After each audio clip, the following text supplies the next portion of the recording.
Welcome to Forensic Friday on a Sunday, where I tell you one true crime case that was solved using forensic science, all while doing, that's right, my makeup.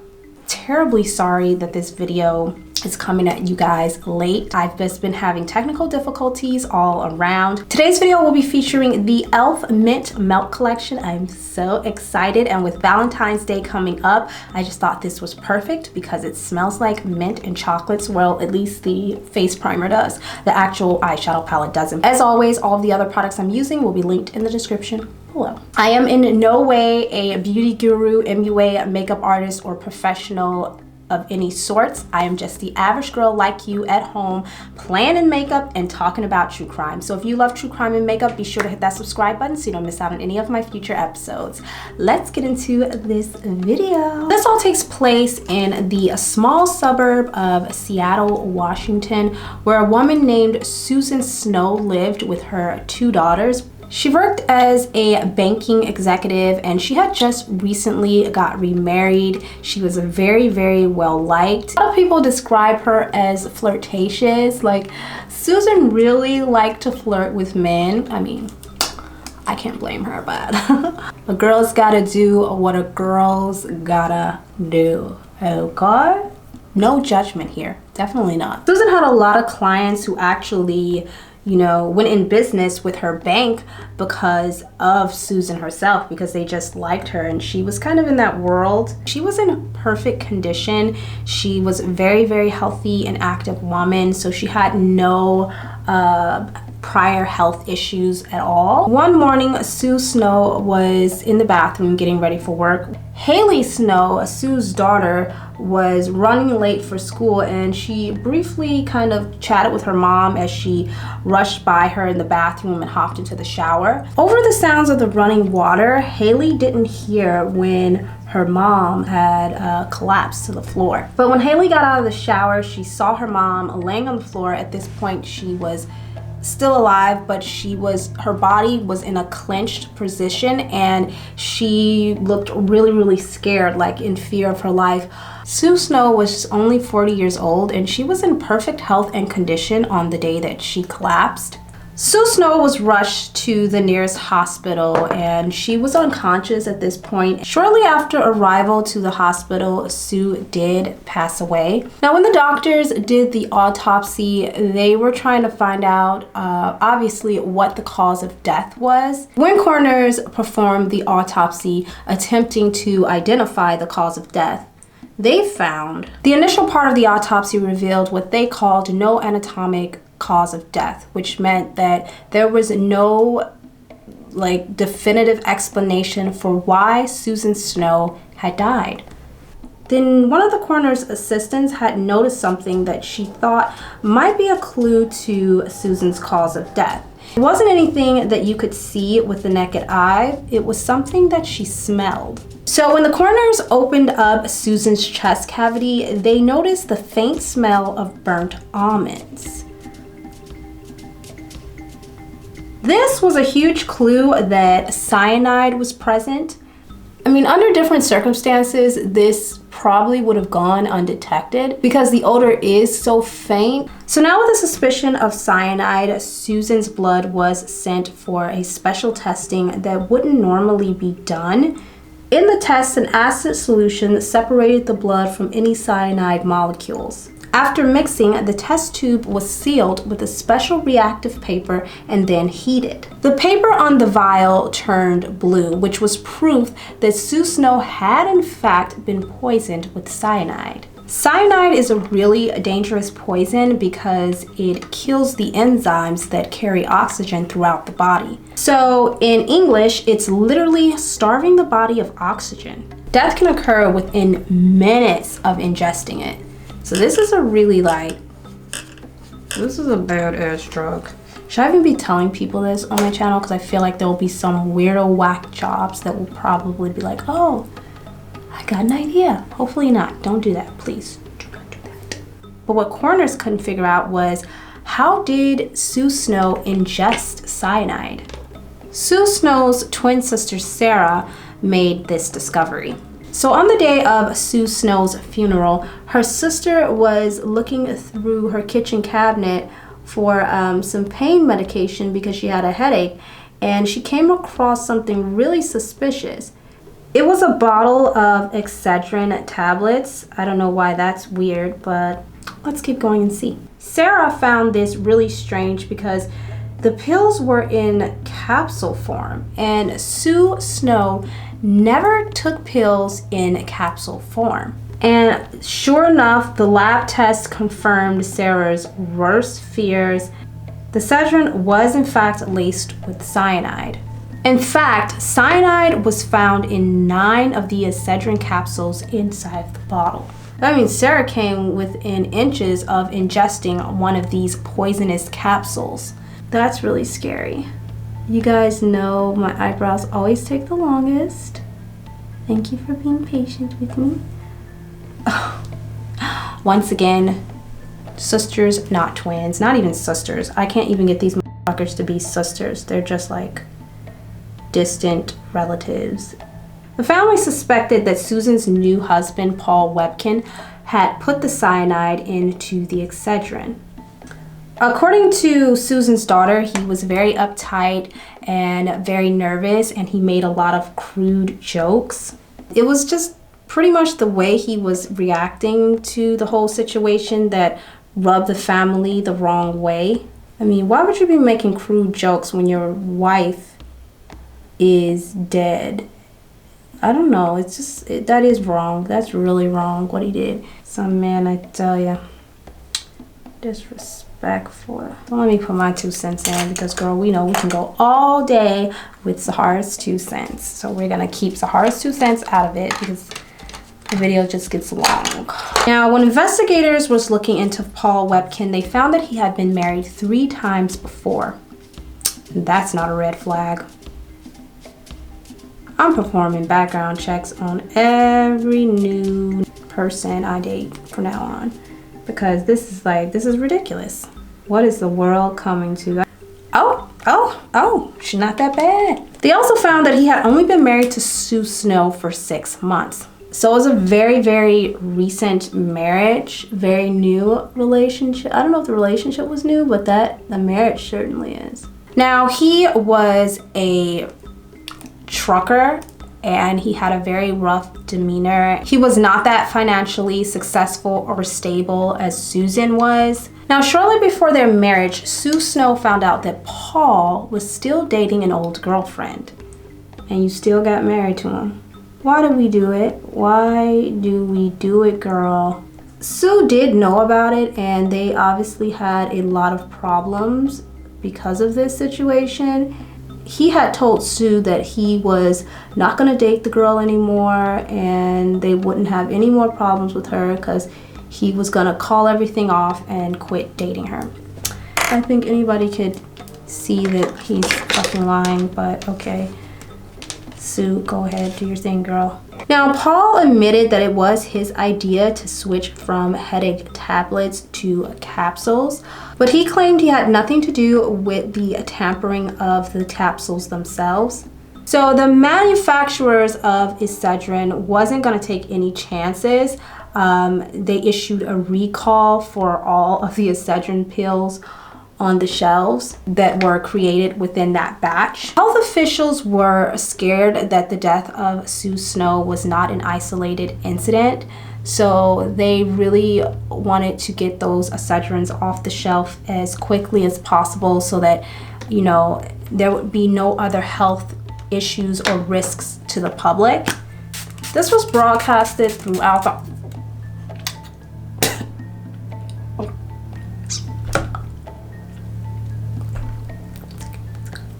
This was broadcasted throughout the country on the news platforms and in the media. One viewer came forward. Stella Nickell told police that her husband had taken some Excedrin capsules right before his death. Now it's time to go into the little mini palette. But anyway, back to the story. So a police detective visited Stella Nickell's home to pick up the bottle of Excedrin that she had to, you know, send to the forensic lab to do testing on. Stella asked that the bottles that her husband Bruce Nicholson was using would be tested. And she wanted to know whether cyanide would be present. She also asked police if cyanide was present in Stella Nicholson's bottle, and the detective told her, yeah, it was present, and that they are, checking into every lead that they get. She also asked that the coroner reopen her husband Bruce's case and he be re-examined for cyanide. Now, this test hadn't been performed during his initial autopsy. Oh my God, I forgot to put on primer. When Bruce Nicholson's sample was analyzed, the paper on the test tube turned blue. This meant that Bruce Nicholson did in fact die of cyanide poisoning. And cyanide-laced capsules were discovered in the 2 bottles found in Bruce's home. Now, police continued to investigate their first suspect, which was Sue's husband, Paul Webking. They thought that he was really aggressive, and the fact that he had married just shortly after Sue's death really did not put a good taste in the investigator's mouth. I don't even know what I just said. So, the family was uncomfortable by this, and it was just really distasteful in their opinion, and they wanted him investigated. To clear his name, Paul Webking took a lie detector test, and to everyone's surprise, he actually passed the test. The polygraph examination was administered by the FBI. That was really shocking to investigators and the family. They had no choice but to eliminate Paul Webking as a suspect. So with Paul Webking cleared, authorities started to fear that they had maybe some sort of a random killer on their hands, maybe a serial killer or something like that. They were suspecting that maybe it was some sort of pharmaceutical terrorist. All of the Excedrin capsules that were removed from the store shelves were analyzed with an X-ray machine. Since pain reliever medication is more dense than cyanide, cyanide in the capsules appear much darker in the bottles than the medication. 2 more bottles of cyanide-laced painkillers were found on the store shelves, and news traveled quickly across the country about the cyanide-laced Excedrins. News stations, reporters, and newspapers were reporting the cyanide-laced Excedrins, across the world. The FBI feared that this case would turn out just like the Chicago Tylenol murders. The Chicago Tylenol murders was a case that happened a few years earlier, and that case has never been solved. All of the tainted Excedrins that were found on the shelves were sent to an FBI lab in Washington, D.C. for analysis. They found that each tainted capsule contained 700 milligrams of cyanide. That's a lot. That's 4 times more than a lethal dose. The FBI also found something else inside of the capsules. They found these little tiny green crystals. The green crystals were mixed in with the cyanide, which meant that somehow they were mixed or crushed or something together. The green crystals were analyzed using a mass spectrometer, which can identify the exact components of an unknown sample. After the crystals were liquefied, a beam of high-energy electrons, breaking them down to their smallest possible units. This produces something like a fingerprint in every identifiable substance in the crystal. The green crystals were made up of 4 common chemicals. I hope I get this right. Atrazine, diclon, monuron, and cymazine, I believe that's how you pronounce it. Now, 2 of these chemicals are used to kill algae in fish aquariums. An FBI chemist visited all of the fish stores near his home. So he was trying to find a commercially produced algicide with the same common compounds. The investigator looked through hundreds of algicides, but one in particular did catch his eye. This product was called Algae Destroyer, and it was sold in capsule form. The Algae Destroyer was sold in green speckled tablets. The algae had the same 4 chemical compounds and the exact amount that was found in the green crystals. The FBI had no idea why a fish algae would be mixed in with the cyanide. They reported their discovery to Seattle detectives.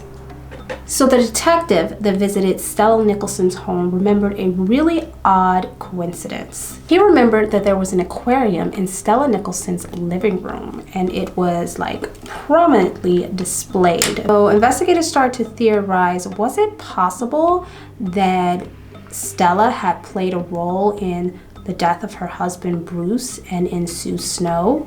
The FBI visited dozens of fish and pet stores in Susan Nicholson's neighborhood, armed with a photo montage including Stella's picture. Finally, they got a break in the case when one of the store workers, Tom Newman, had identified a photo of Stella. He actually recalled selling her the same Algae Destroyer product. He actually recalled having a conversation with Stella. He was telling her that when she went home, she would need to crush up the tablets and break it down before she put them in the tank because these tablets had trouble dissolving in the water. If the pill was not crushed, it would not dissolve and break down the algae in the fish tanks. They thought that somehow Stella had something to do with the death of Sue Snow and her husband Bruce Nicholson. Let's hope these stay on. While investigators were investigating, they discovered that on Bruce Nicholson's life insurance policy, Stella would get an extra $100,000 if the death of her husband was accidental, such as unknown poisoning. They found that Stella and Bruce were having a lot of money issues because Stella was going to school at that time and she wasn't working. In fact, they were in a lot of financial trouble. They had just recently received a final notice on a delinquency payment for their mortgage. So they were about to lose their house. Just 5 days before Bruce Nicholson's death, Stella wrote a series of letters to her creditors. The letters read, "Dear Sir, I know that I am tremendously overdue with my payments. I'm having marital problems and they're about solved. Bruce is no longer involved. I'll pay you $500 a month. Signed, Stella Nickell." So the investigators sent the documents over to an FBI handwriting analyst. The handwriting expert noticed something really strange on Bruce Nickel's life insurance policy. He noticed that the signature on the life insurance policy did not match Bruce's known signature. The N and the K was different from his normal signature, but they found that that signature was consistent with the way that Stella Nickell signed her documents. Investigators believe that Stella forged her husband's signatures on the life insurance application, but money wasn't the only known possible motive.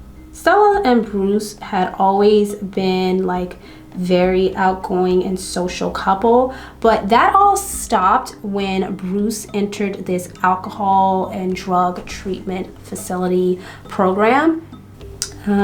In fact, Bruce had stopped drinking altogether, and this just really wasn't the life that Stella had envisioned. She was, she was 42, 43, but she was a semi-attractive. She saw herself as a hot tamale girl. This was not what she was about. She wanted to be seen, she wanted to be heard, she wanted to be looked at and appreciated like all women. So she wanted to get herself out there, and he wasn't about that. She would go out to bars quite frequently and flirt with other men. She actually had a boyfriend as well at the time, so it didn't really paint a good picture that she was dedicated to her husband.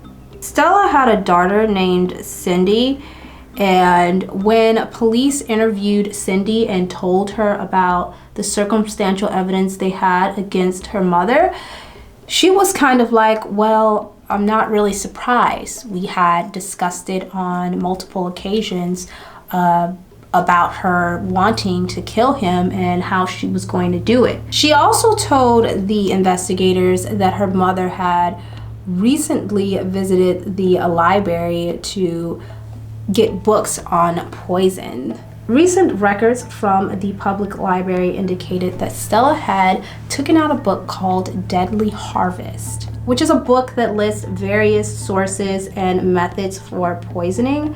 Why do they even have these things on the shelf? And Stella's fingerprints was found all over the sections of the book that dealt with cyanide poisoning. They also found her fingerprints on the pages of various encyclopedias describing cyanide. At this point, investigators had enough circumstantial evidence to go ahead and charge Stella with the death of her husband. They also discovered the reason why Stella Nickell murdered Susan Snow, a woman she didn't even know. Investigators theorized that Stella Nickell was tired of her boring life with her husband Bruce and the money issues that they had, so she decided to murder him to get the life insurance. In that, she found out that she would get an additional $100,000 if the death of her husband Bruce was found accidental. So she decided to lace the Excedrin with the cyanide. After Bruce Nicholson's death, the coroner mistakenly ruled it as natural causes, which meant that Stella could not collect that additional $100,000. So Stella needed an excuse, some reason to have her husband's tissues re-examined. So she decided to poison someone else to create the illusion that some sort of cyanide murderer was on the loose.